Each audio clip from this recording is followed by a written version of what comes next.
या क्षणाची सर्वात मोठी खुशखबर आहे लाडक्या बहिणींसाठी। काय आहे खुशखबर, व्हिडिओ पूर्ण बघा, सर्व सांगतो। जेव्हा पण हप्ता येतो ना बहिणींनो, हप्ता, तेव्हा तुम्हाला मोबाईलवरती SMS येतो, बरोबर ना।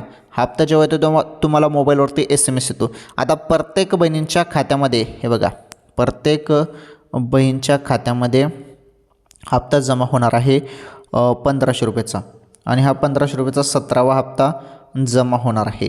लवकरच हा हप्ता आता दिला जाणार आहे लाडक्या बहिणींना, आणि 17वा हप्ता असणार आहे। वाटप आता सुरू केली जाणार आहे। अत्यंत महत्त्वाची अपडेट अशी की जो काही 17वा हप्ता आहे हा तुम्हाला 1-2 दिवसात मिळणार आहे। जर या 1-2 दिवसात नाही मिळाला तर मग तुम्हाला 4 डिसेंबरपर्यंत 100% हप्ता मिळेल अशी माहिती आहे। ओके, तत्पूर्वी तुम्ही सर्वांनी व्हिडिओला लाईक करा, व्हिडिओला शेअर करा आणि आपले डेली व्हिडिओ बघत राहा।